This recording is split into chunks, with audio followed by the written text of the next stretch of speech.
Greetings, everyone. Hopefully you can hear me. This is Paul Keeley, Chief Operating Officer at the National Low Income Housing Coalition. We're going to begin in about a minute or two. We're still having lots and lots of people register for this or sign on, so we're just going to give it a minute.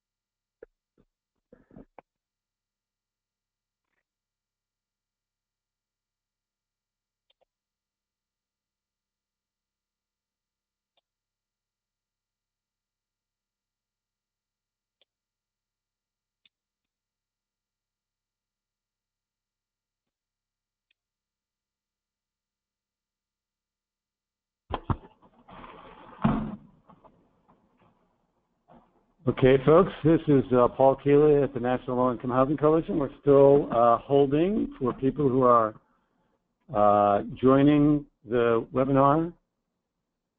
So we're just going to give it a couple more minutes, not a couple more minutes, probably about a minute. We have more than 1,000 people have registered for this webinar, and they are furiously joining us now. So we're going to give them a little bit of time to log in.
I think it's okay, folks.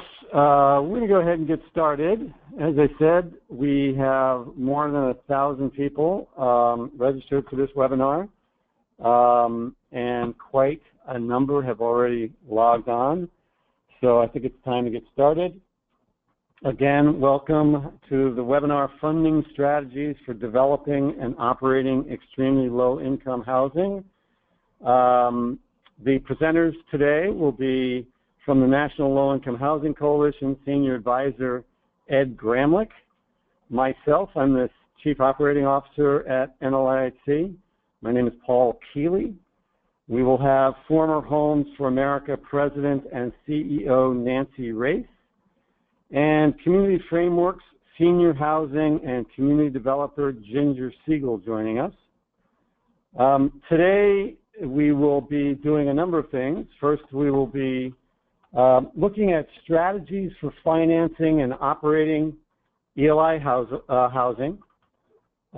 We will cover what the regulations from the National Housing Trust Fund say about operating assistance and operating assistance reserves. And then we'll move on to something put together by the National Housing Trust Fund Developer Advisory Group that's called Options and Considerations Related to Using Operating Assistance and Operating Assistance Reserves. That will be concluding the formal part of the presentation. We'll then ask Nancy Race and Ginger Siegel to share some reflections from a developer's perspective. And then we'll have some Q&A with Nancy and Ginger. You folks will be able to ask questions as we go through this presentation. There's a question box at the bottom right side of the control panel that you have. So as we go through this, if questions pop up to you, feel free to type some questions in there. I will just be sure to tell you right away, you don't have to ask the question, will the PowerPoint and the documents that will be covered in this presentation, will they be provided? Because yes, they will be provided. And we will share with you information at the end of this presentation about where they'll be provided. And I did want to mention that closed captioning is also provided for this. There's a link to closed captioning if you need that on the welcome screen in the comment box control panel. So let's go ahead and get started.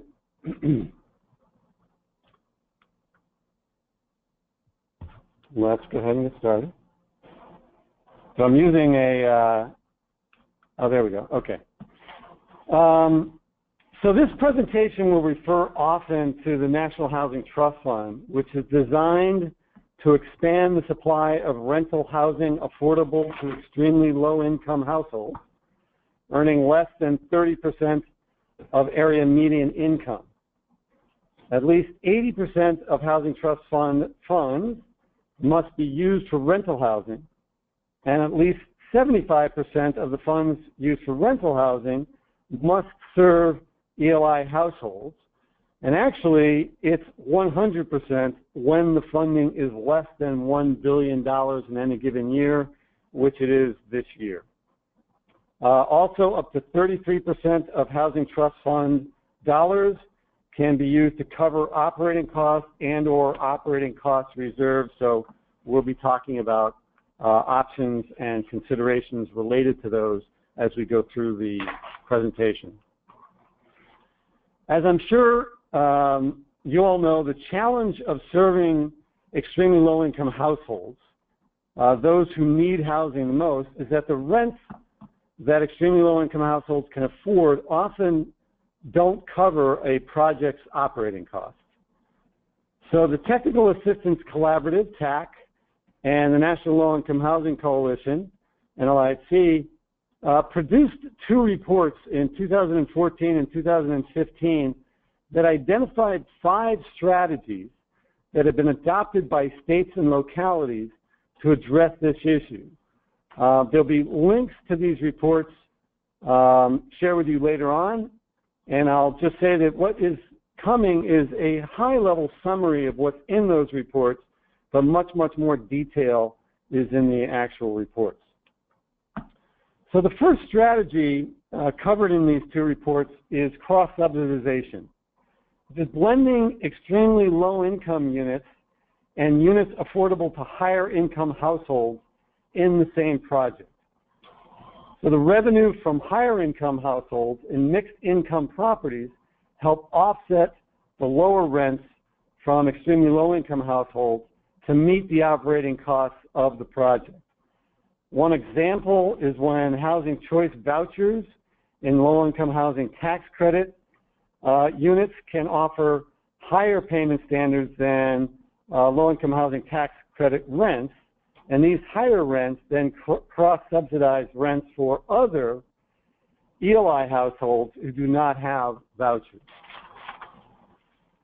A second strategy identified in the TAC and NLIHC reports is capitalizing operating reserves. An operating reserve is money set aside up front to support a project's operating costs.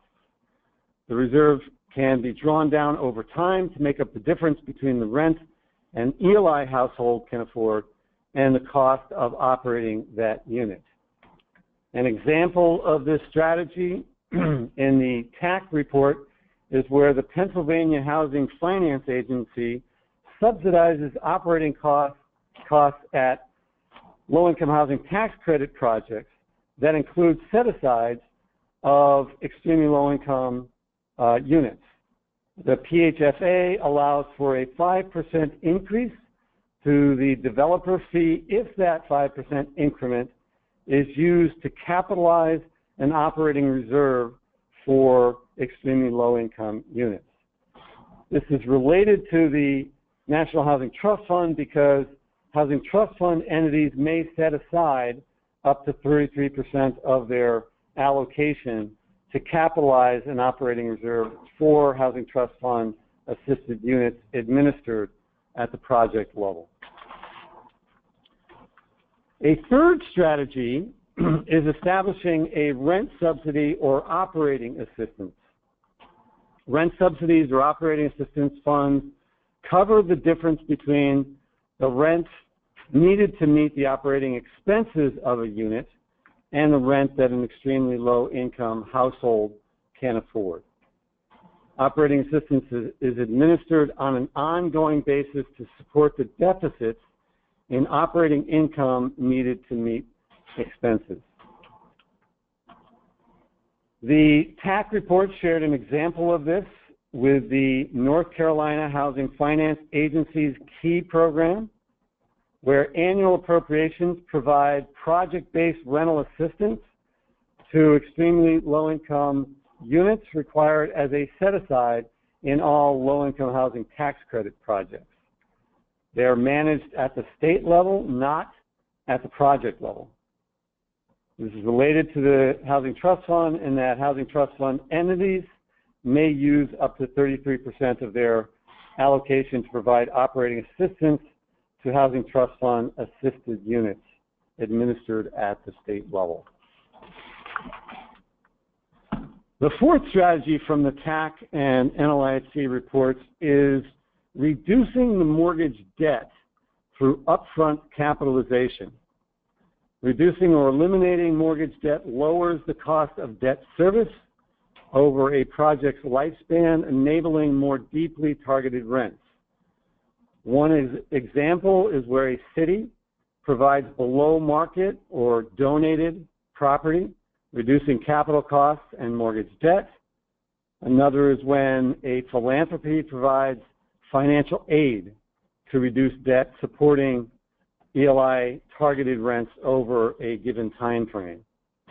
Housing Trust Fund funds may be used for capital costs to reduce or eliminate mortgage debt to achieve extremely low income targeting. Or donated properties or philanthropic dollars could be used to supplement what the Housing Trust Fund is providing to reduce mortgage debt as well, of course. So the final strategy identified in the reports used for extremely low-income housing is layered funding streams. Most projects with extremely low-income units use multiple funding sources to achieve deep income targeting. This will almost certainly be the case with Housing Trust Fund dollars.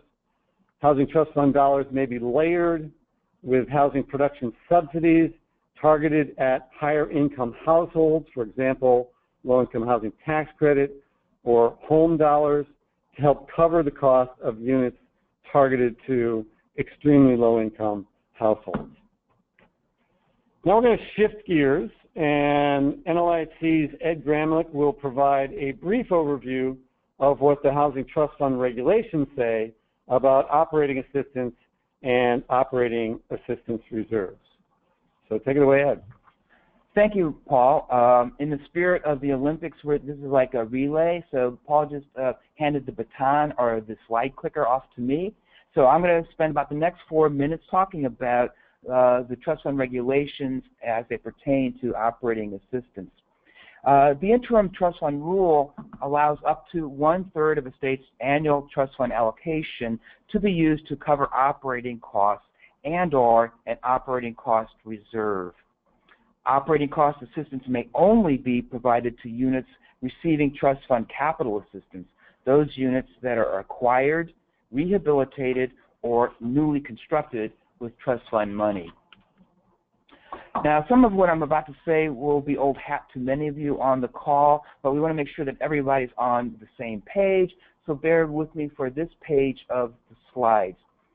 Operating costs are, according to the regulations, insurance, utilities, property taxes, maintenance, and scheduled payments to a reserve for replacement of major systems. The eligible amount of trust fund per unit for operating cost assistance is based on the deficit remaining after a tenant's monthly rent payment for a trust fund assisted unit is applied to a unit's share of monthly operating costs. The maximum amount of operating cost assistance that can be provided to a trust fund assisted project must be based on that project's underwriting. This maximum must be specified in a written agreement between the state and the developer. That written agreement between a state and a developer may commit from a fiscal year trust fund grant funds for operating cost assistance for a multi-year period, for example, for 3 or 5 years, as long as the funds are spent within 5 years. A state may renew operating cost assistance with future trust fund grants during the affordability period, which is a minimum of 30 years. That renewal amount must be based on the need for operating cost assistance at the time assistance is renewed. An operating cost assistance reserve may be funded by a state for trust fund assisted units when a state's underwriting determines that a reserve is necessary to ensure a project's financial feasibility. If a project is funded with non-appropriated trust fund dollars, such as the dedicated funds currently coming from Fannie Mae and Freddie Mac, that reserve may be funded up front for the entire affordability period.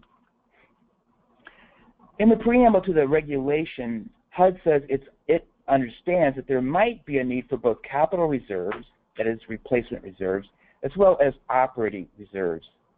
The preamble explains that trust fund money may be used to fund a capital or an operating reserve up front for the present value of the entire amount needed for the affordability period, which again is a minimum of 30 years. A reserve could be funded in phases from future trust fund grants. Unrelated to operating cost reserves, but maybe instructive for today's discussion, is a provision in the regulation that considers as an eligible project soft cost the cost of funding an initial operating deficit reserve when the trust fund is used for new construction or rehabilitation. This is a reserve used to meet any shortfall in project income during the initial rent-up, which is not to exceed 18 months. This reserve may only be used for operating expenses, scheduled payments to a replacement reserve, and debt service. For those of you who are familiar with the home program, this is exactly what's in the current home program regulations. And now, the next lap, I hand the baton off to Paul. All right. So this spring, the National Low-Income Housing Coalition formed a national Housing Trust Fund Developers Advisory Group. These are 19 mission-driven developers from around the country who have agreed to serve as a resource to you all on questions you might have about housing trust fund development and development related to housing for extremely low-income households. This developer group created a subgroup, a working group, to look at operating assistance and operating assistance reserves, and they put together a brief paper. Again, we'll share with you the link to that paper, called Options and Considerations Related to Operating Assistance and Operating Assistance Reserves. And I'm going to go over some of their key recommendations, and basically it's both looking at the options and considerations you should be taking into consideration when considering those various options. So we're going to be looking at centrally managed operating assistance, project-level operating reserves, and then using housing trust fund for project capitalization instead of operating assistance and operating assistance reserve. So the first option, centrally managed operating assistance. This is where a state holds and manages, again, up to 33% of its annual Housing Trust Fund allocation for operating assistance to allocate to projects. It could operate similar to a HUD Section 202 Elderly Housing Project Rental Assistance Contract, or PRAC, administered by the state housing finance agencies. State agencies that administer project-based Section 8 or vouchers or 202 PRACs probably have the capacity to do this. Some considerations related to this option. First, state agencies without experience administering a rental subsidy program should probably not consider this option as it's relatively complicated. Second, Housing Trust Fund regulations require that the dollars be spent in 5 years of the original grant from HUD. So this option might limit the amount of Housing Trust Fund dollars available for future projects because projects receiving operating assistance are likely to need renewed operating assistance past the initial 5 years. The second option is project-level operating reserves, where developers use Housing Trust Fund dollars to capitalize a reserve at the project level as part of the development budget. These could be categorized as an operating assistance reserve that increases the ability of the project to leverage other resources because it's baked into the project. Developers would create an escrow account or other form of fund disbursement agreement to manage the funds so that it meets the requirements of being spent in the first 5 years, even though it may be drawn upon for a longer period of time. The Housing Trust Fund Developer Advisory Group strongly suggests establishing flat subsidies with rents underwritten to a specific AMI, area median income threshold, such as 15% or 20% of AMI, rather than being subsidized at 30% of household income, because flat rents are much easier to administer and involve fewer compliance costs and complexities, and because otherwise it's hard to predict how long the operating assistance reserve will last if the project pays the difference between the contract rent and 30% of actual income, which will differ from household to household. Some considerations related to a project-level operating reserve are, first, such a reserve works best where fair market rents are similar to 60% of AMI LIHTC rent levels. Second, that the flat subsidy should be low enough that residents are not cost burdened. This is extremely important because if you set rents at 30% of AMI, everyone with an income below that is by definition going to be cost burdened. And then third, if you structure the operating assistance reserve to last 15 years, you need to plan for what happens after that period. A fourth consideration is related to how the reserve is structured as part of the development budget and its impact on total development costs per unit to keep from having an inordinately high TDC, total development cost.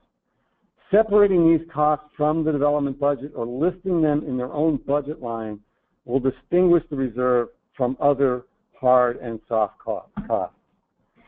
Fortunately, HUD's FAQ clearly states that operating reserves are not included in Housing Trust Fund subsidy limits. So now Ed is going to take the baton back and we'll discuss the third option addressed by the Housing Trust Fund Developers Advisory Group. Thank you, Paul. So another option is to use trust fund money to provide deeper project capitalization up front, thereby reducing the size of hard debt. Project capitalization could be in the form of a grant or a no-interest loan. A direct capital contribution provides a stronger equity position, making it easier to attract lenders and to use equity as a future resource for an operating reserve. Now, if a project will have low-income housing tax credit assistance, it's really important that you prevent a reduction of the eligible basis. Therefore, a no-interest loan should have a maturity date later than other debt, and a no-interest loan should not be a source of regular cash flow. Talk to your tax attorney before you go off in this direction. Cross-subsidization helps to meet the operating costs of, I'm talking about cross-subsidization. There are two ways to approach. I lost the slide. Okay, there's two ways to approach a trust fund project capitalization. One is cross-subsidization. That's where mixed income projects with multiple funding sources combine ELI units with higher income units. That way, the rents paid by higher income households offset lower rents paid by the ELI households.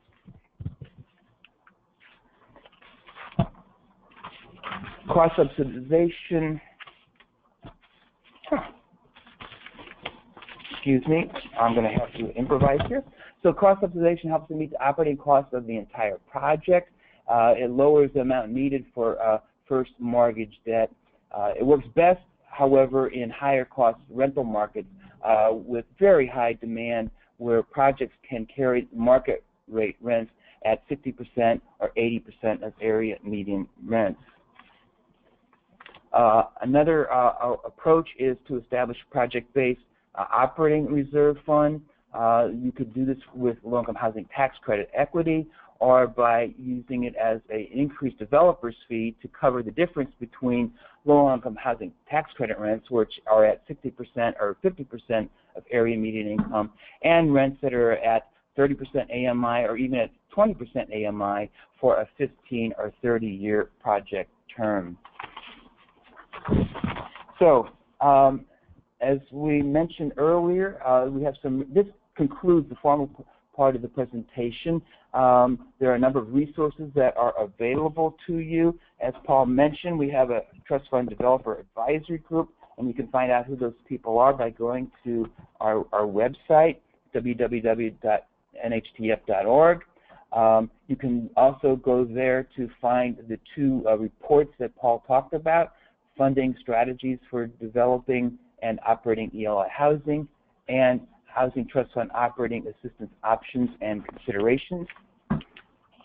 You can really dive in by looking at the 5 case studies that were produced by the National Income Housing Coalition in its report called Aligning Federal Low-Income Housing Programs with Housing Need.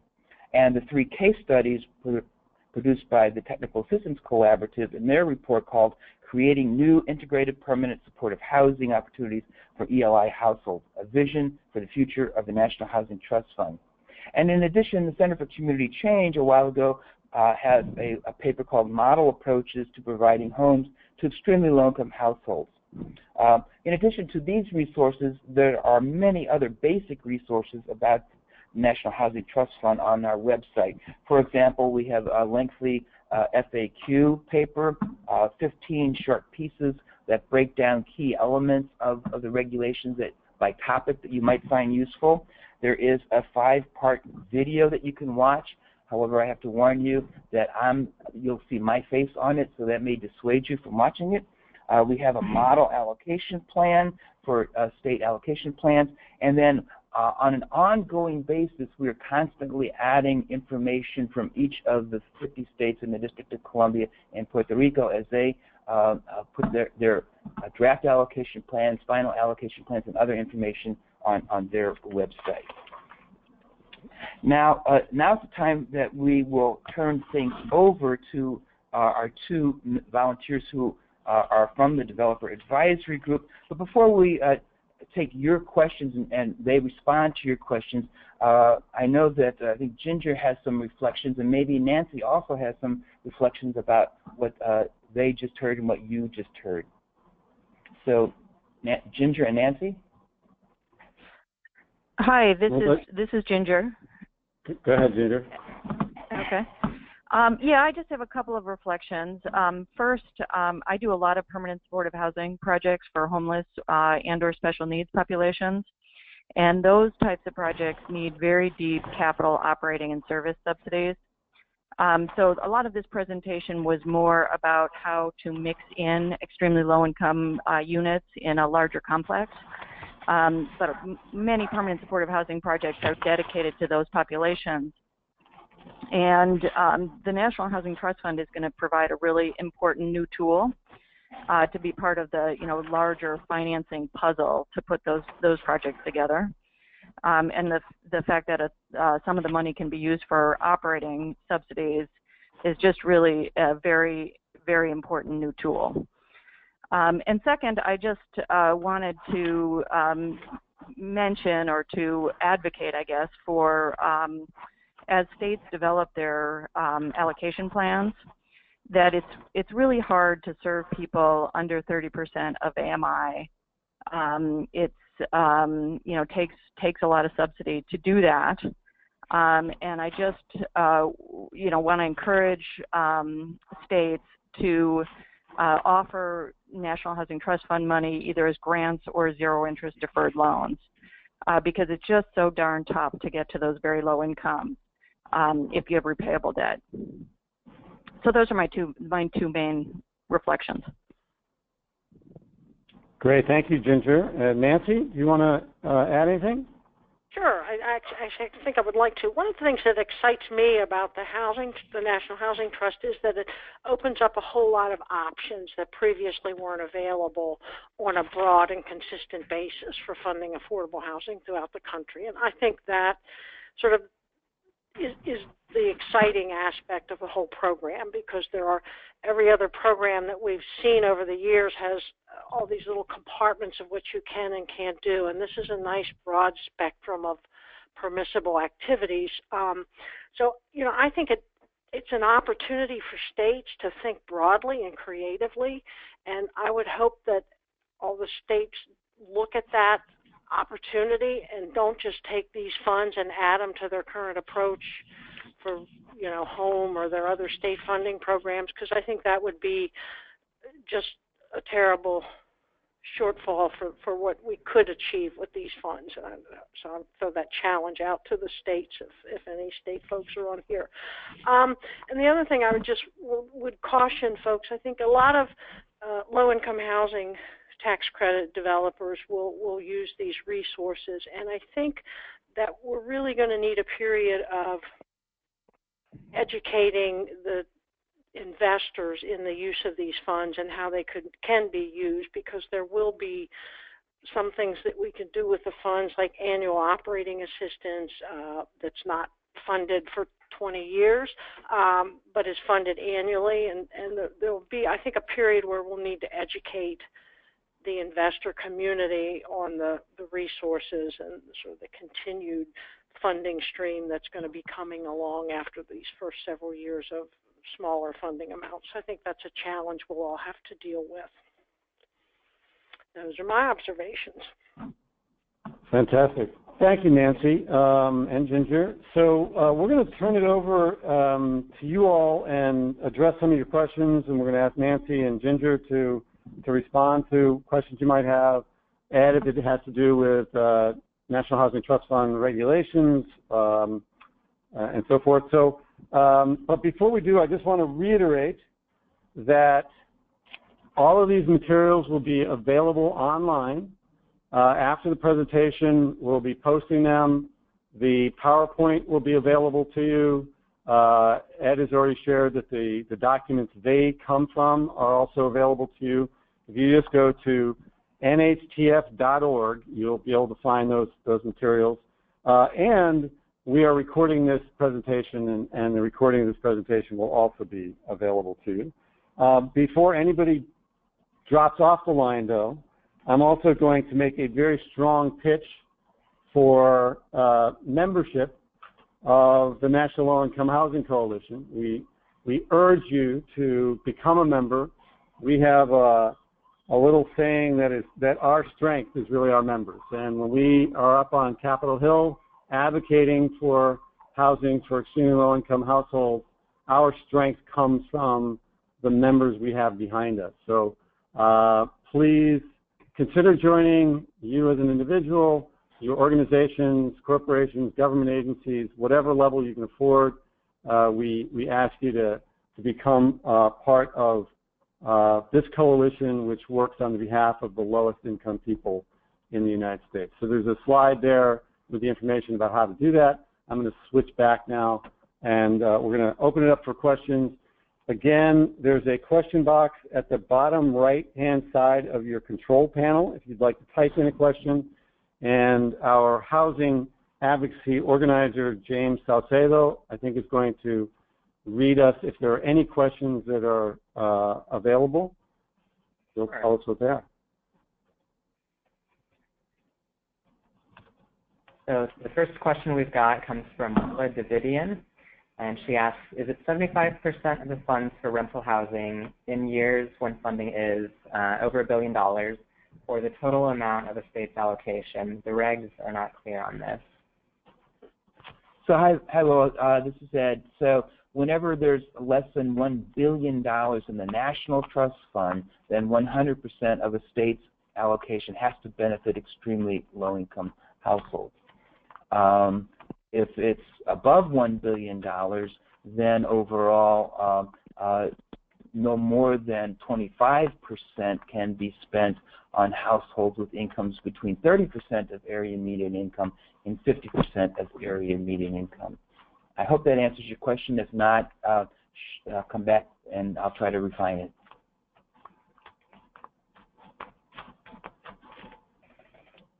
We have another question? Yes, we do. This is Sarah here, another housing advocacy organizer. A question from Jennifer Laverol. What duration of time is the capitalized operating reserve expected to cover? 5 years, more, less? The operating assistance reserve can be for as long a period as you want it to be. So it has to be allocated in some way within the first 5 years. That would be, expended within the first 5 years. But that can be done by, setting up the reserve, establishing it formally, and then it could be drawn upon for 10 years, 15 years, or longer. Yeah, HUD has indicated in, hi Jennifer, HUD has indicated that, for example, a state should have, and has to have, a written agreement between the state and the recipient, the developer owner, and that if you wanted to set up an operating reserve for 30 or 50 years, then you would write that into that written agreement with the understanding that, assuming that there will, in fact, and there will be, we know, trust fund money in years 6 and 26 and 36 and 66, then that the recipient can go back to the state and get the money needed for that operating reserve to carry it forward through the entire affordability period, whatever that is, 30 years, or in the case of places like Oregon, which is 60 years, or California, 55 years. But once you've set up an escrow account or other sort of disbursement agreement, that would count as having spent those dollars as required in that first 5-year period, and then you can draw it down over the longer period.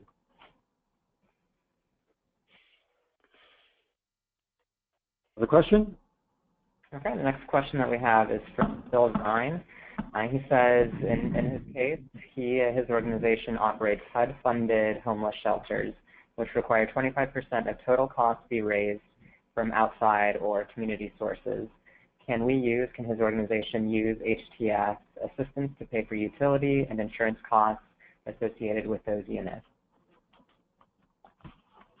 This is Ed again. There would have to be some capital investment in those units from the trust fund program, so that you'd have to use trust fund money to do rehabilitation or new construction in order to use trust fund money for those kinds of operating costs.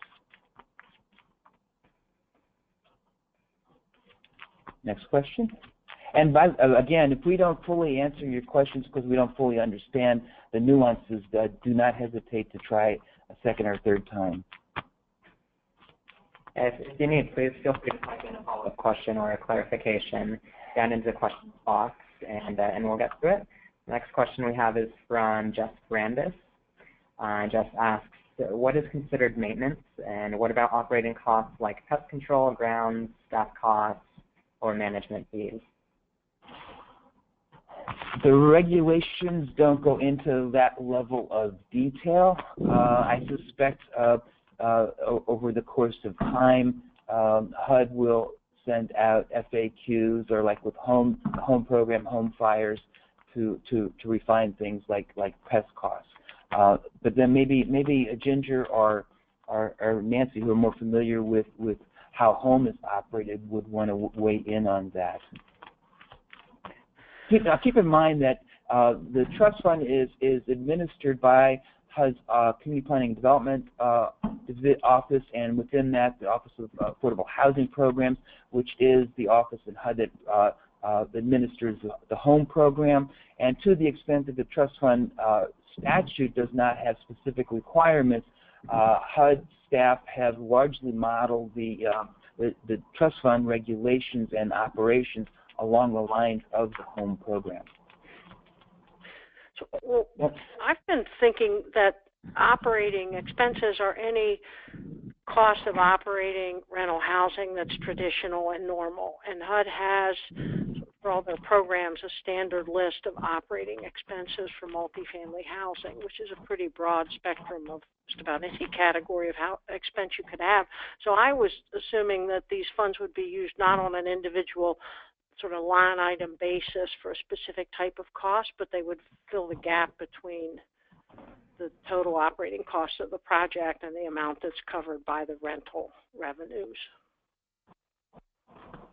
That you probably wouldn't have to do an individual line item designation. I think that's right. Yeah. As long as it fits within what the broad regulations, such as insurance and maintenance, et cetera. Yeah, that's what I was assuming. And in terms of staff costs, again, that would fall within how HUD is accepting, maintenance costs of staff. What I think will be the key question that will come out of this is how much resident service cost can be funded with these operating expense subsidies, because there's a growing sort of issue around how to fund resident service costs. Everybody wants a resident service platform in all, not just special needs housing, but all rental housing. It's getting more and more challenging to fund those costs. I would venture to say that HUD will not allow trust fund money to be used for resident services. That's an interesting issue to raise with HUD. Perhaps keep in mind we're dealing with interim regulations, and so when HUD issues a notice in the Federal Register sometime maybe a year from now asking for comments on the interim regulations, that may be something that people want to weigh in on. But in the preamble to both the proposed and the final regulations, HUD, I think appropriately, emphasizes the fact that the purpose of the trust fund is a production program. And so the uses of trust fund money for services is not going to be a high priority, even though we clearly understand the importance and the value of resident services. Next question. Okay, I've got a follow-up clarification from Willa DeVivian, who asked a question earlier that I wanted to read out. So she says, following up on the ELI requirements, I think your slide said 75% of funds for rental housing, which she reads as being different from allocation, including admin, 75% of the total project, rent, occupancy, not including admin. I'm seeing now that she's seeing now that the preamble implies that it's 75% of the total amount provided for projects, not including admin. So I'm going to go with that, but you might want to change your slide to avoid confusion. So I think the slide you're referring to says that at least 80% of housing trust fund dollars must be used for rental housing, and that at least 75% of the funds used for rental housing must serve ELI households, and we commented that it's 100% when it's less than $1 billion. And do you want to make a comment about the use of the 75%? Well, if there's less than $1 billion, then 100% of all non-admin money must benefit extremely low-income people. So, for example, if you choose to use some of the, you can use up to 10% for homeowner activities. And so, if there's less than $1 billion, then even those homeowner activities would have to be devoted to extremely low-income households until such time, and we hope it's soon, that the trust fund exceeds $1 billion annually. Then you could go to your 75-25 approach. Right.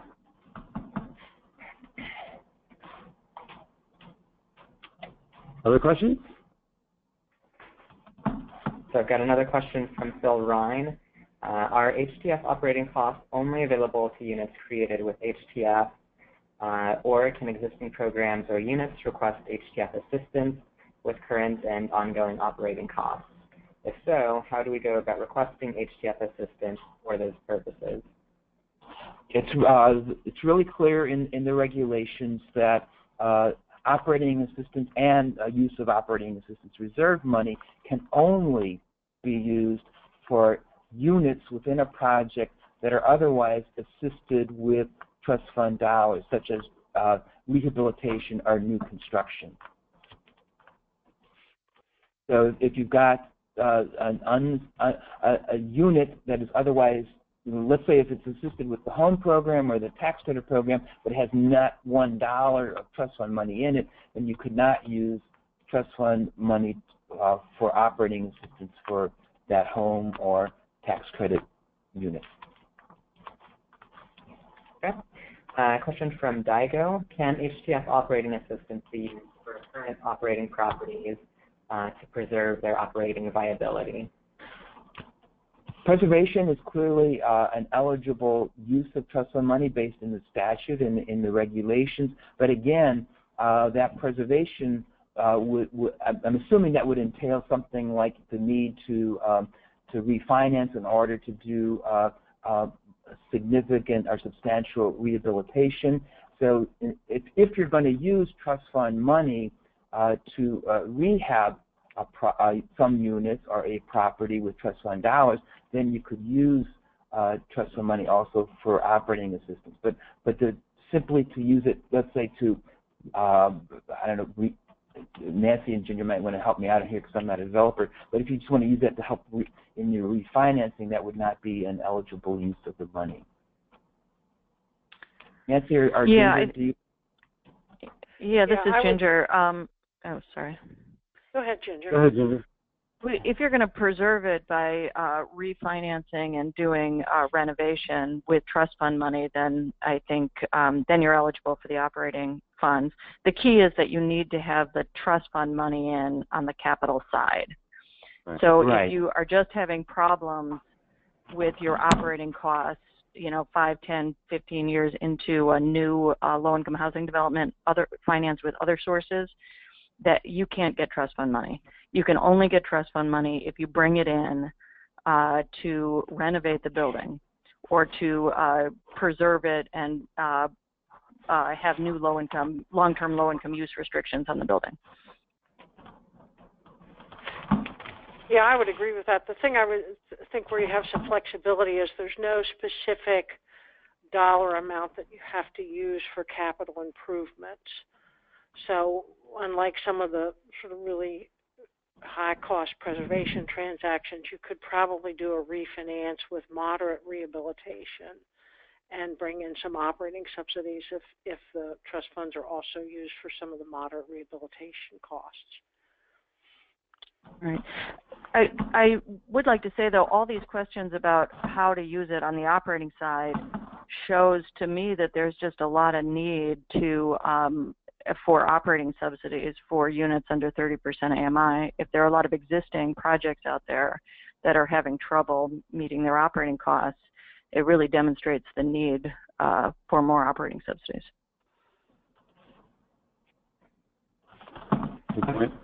Yeah. Next question we've got is actually also a follow-up question from Phil Ryan.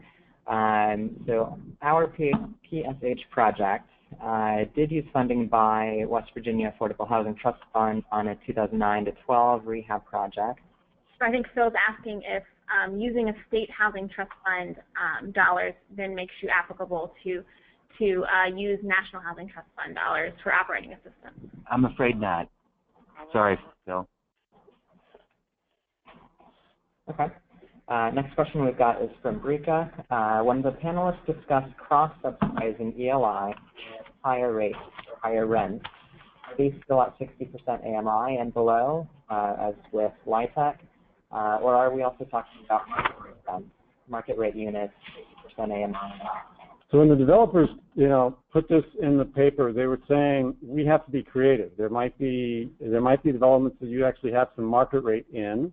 There might be some other units in a property that are, LIHC or home funded, that basically, from a variety of different sources, you're pulling off revenue that can help you subsidize the extremely low income units.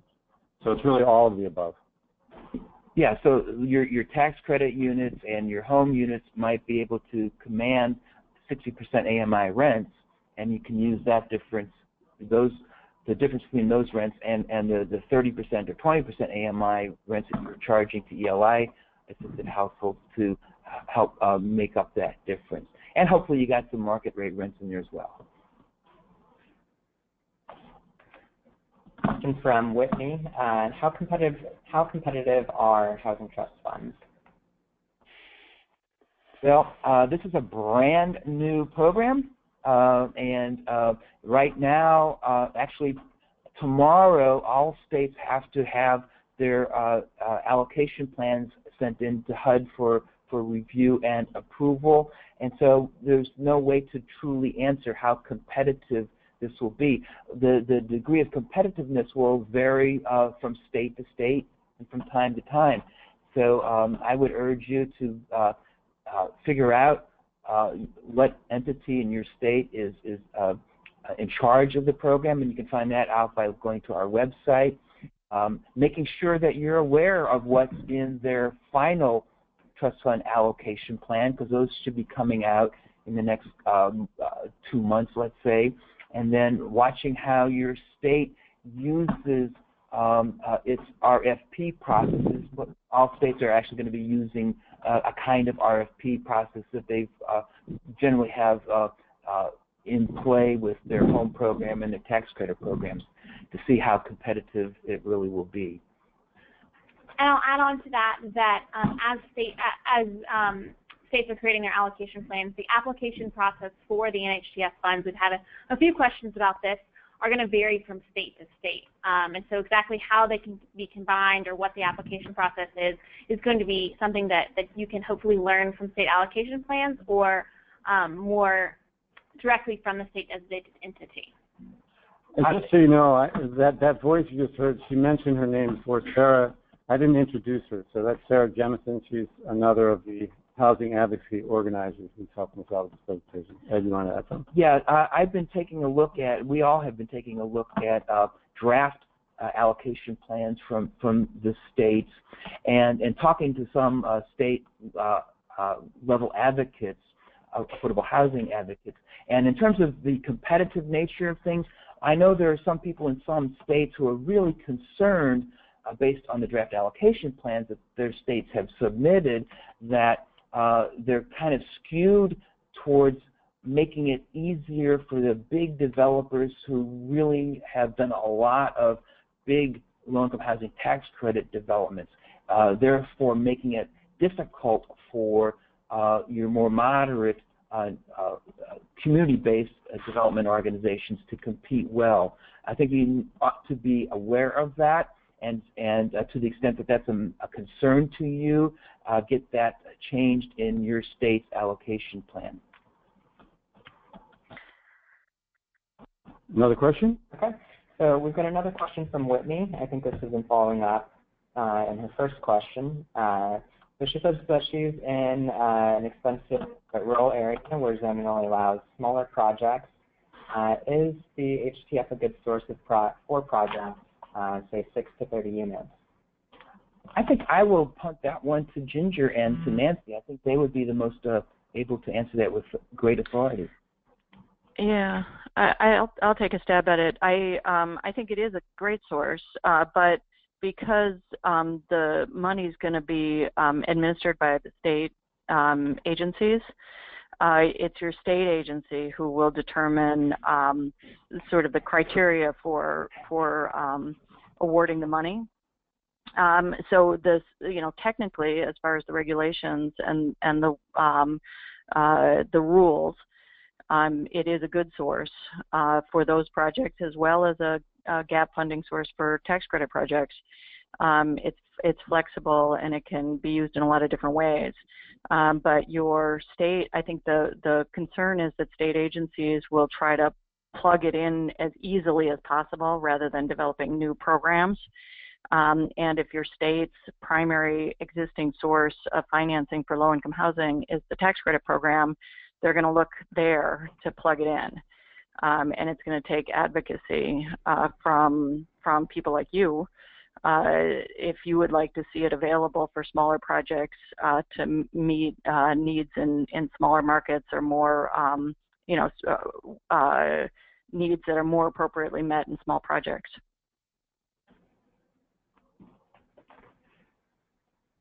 Great, thank you, Ginger. This is Sarah again. The next question is from Joshua. Are any of the presenters aware of direct service, i.e. rapid rehousing agencies, that have expanded their role to increase affordable housing by using Housing Trust Fund resources? Well, again, it's too soon to tell because, as I said earlier, draft allocation plans have only been going into HUD in the last month. They're all due, with one or two exceptions, got extensions tomorrow. And we won't really know how the money is really being used until after states issue their own RFPs and then make those awards, and things start happening early next year. So stay tuned, and to the extent that that's of concern to you, keep in touch with your state trust fund entity to let them know what you think is most important. Great. A question from Vita. What about asking high-end housing developers to reserve a number of units for ELI when receiving tax credits? Nancy or Ginger, I've got an answer, but I think you guys got more experience. I think sometimes that happens, but not so much through state agency rules or requirements, but because of local inclusionary zoning rules. I don't know how the states could sort of use the trust fund to leverage people to do that, but I think they could use it as an incentive for developers to include a component of really very deeply affordable units in a larger housing development. And, I think that's a good concept to promote.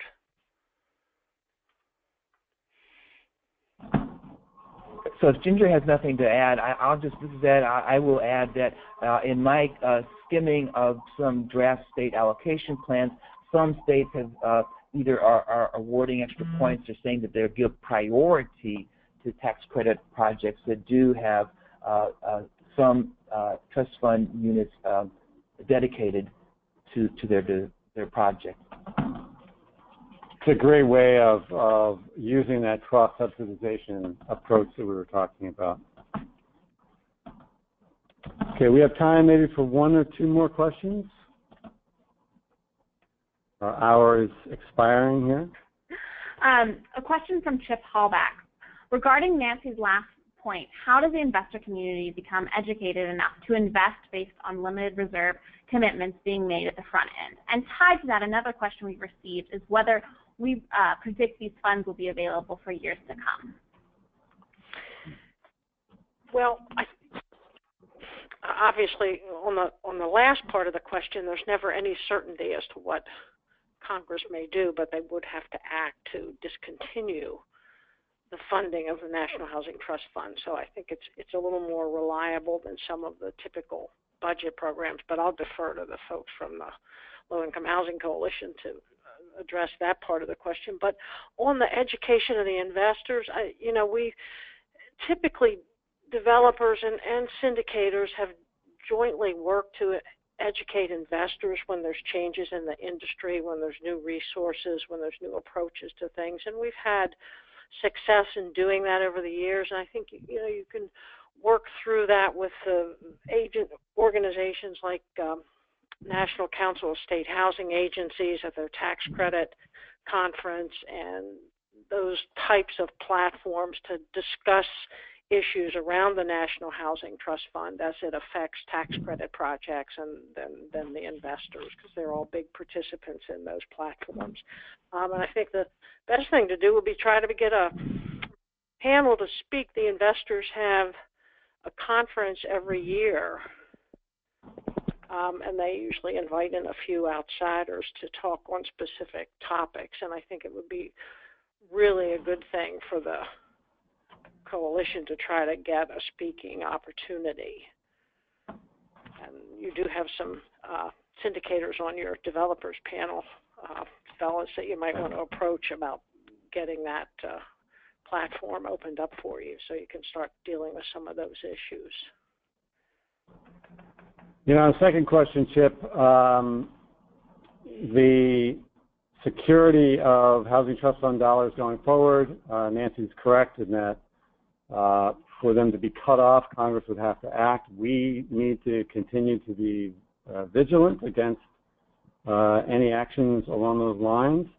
We're also really cognizant that this first round of funding is small, and hopefully in future years that will grow. One of the challenges, an additional challenge, is that the money right now comes from a small assessment on Fannie Mae and Freddie Mac in their book of business, and if either of them has to take a draw from Treasury, the money for that year from that GSE, Fannie or Freddie, would be suspended. So that's another threat that there is. And right now, Fannie and Freddie are not holding on to and building capital reserves, so all of their profits are being swept to Treasury. So at some point in the near future, most likely that will occur, that either the GSEs or both will have to take a draw from Treasury because they're operating without a capital reserve, or their capital reserve is being depleted very quickly. So hopefully, sometime soon with the new administration, they'll be tackling the whole question of GSE reform. And frankly, what we need to do as advocates is, number one, ensure that the first dollars get spent well and that we have really quality projects and extremely low-income households are being served. And we can point to that success and say much, much more is needed, and that in any future GSE reform, which would replace Fannie Mae and Freddie Mac or really modify how they operate, would include an increased assessment on whatever book of business is out there for affordable housing finance or for housing finance in general. So that's something that we have to work on. Again, I'm going to reiterate the point I made earlier that our voice in all of those efforts will be stronger the more of you we have as members. So I encourage you again to become a member of the National Low-Income Housing Coalition. We need you, and the extremely low-income households that we fight for need you even more. So please join us at NLIHC and become part of the coalition. We really encourage that. Obviously, there are other ways that we will also be working, not just on the trust fund, but we want to see if there are other mechanisms besides the assessment on the GSEs that can serve as additional funding to the Housing Trust Fund to really grow it significantly. I won't go into those details now, but and then we care deeply about all of the programs that support, provide housing, affordable housing to extremely low-income households, including expanding vouchers, reforming the low-income housing tax credit program so that there's more deep targeting within that, project-based rental assistance, and every area that focuses on housing for the lowest income, we're there, and we have to work on many, many fronts. So, again, your participation in the coalition would be greatly appreciated. Next question. A question from Kim. It appears that the HTF is for increasing production for ELI, operating reserves, and operating assistance.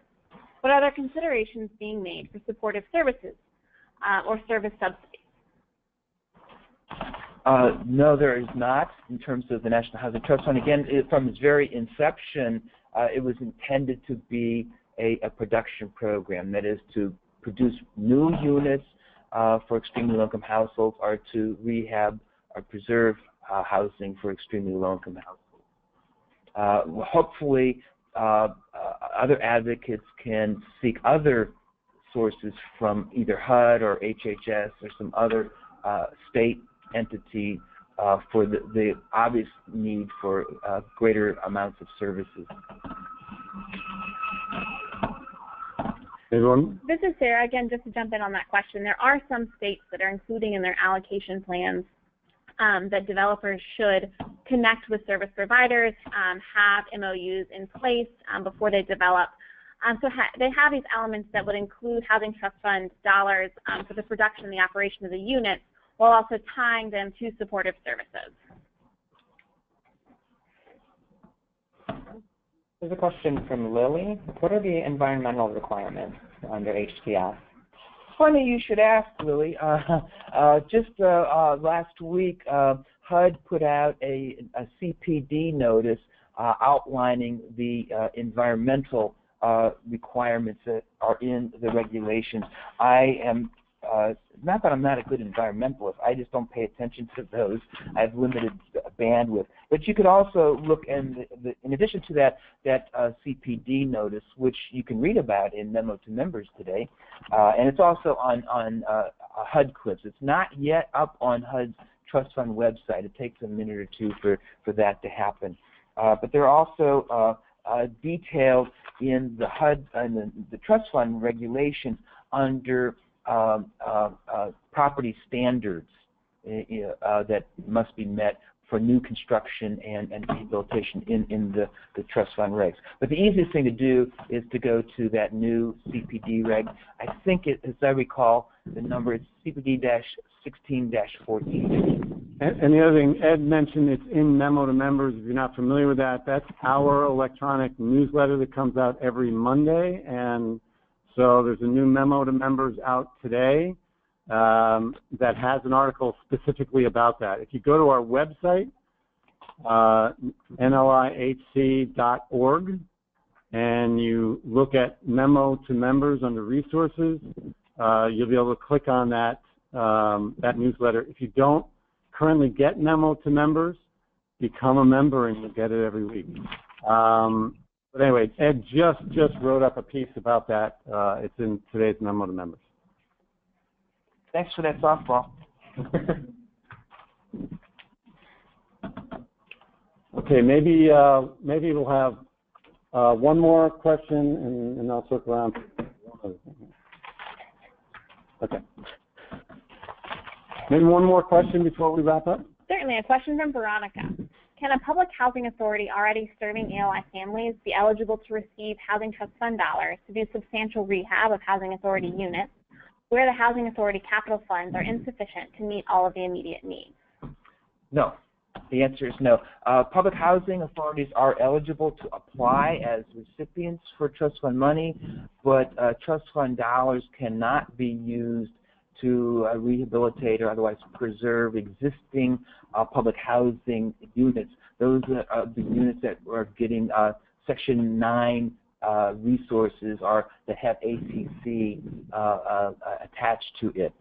There are provisions in the interim regulations which the National Income Housing Coalition strongly disagrees with, but in the spirit of being open and transparent and honest, you can use trust fund dollars to rehab units that are undergoing RAD, rental assistance demonstration, conversion to project-based vouchers or project-based rental assistance, or you can use trust fund dollars to rehab or build new public housing units that are under part of the CNI Choice Neighborhoods Initiative program. The reason why we're very much opposed to that, we are constantly advocating in Congress for greater appropriations for public housing capital and operating assistance. But if with RAD alone, 185,000 units are currently being converted, that would just eat up trust fund money, and we would actually get no net new units affordable to extremely low-income households.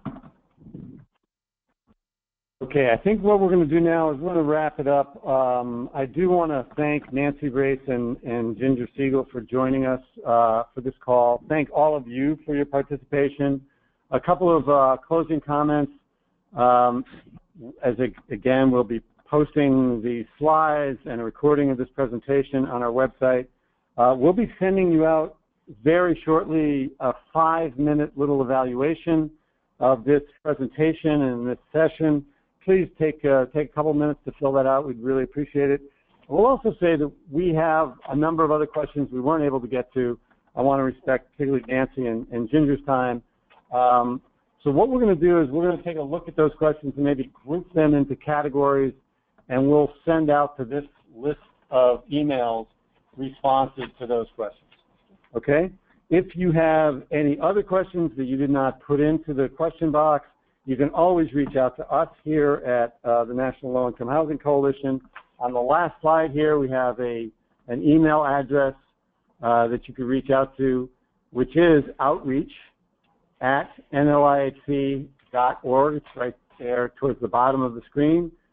Feel free to email us there, or certainly you can give us a call also at 202-662-1530. And any of you who are not currently members, we expect to see you as members by tomorrow. No, thank you very much for your participation. We enjoy it, and look for more information and materials from NLIHC in the future. And get active on your state level. Anything else, folks? Nope. Thank you all so much for joining us. All right. Thanks, everybody.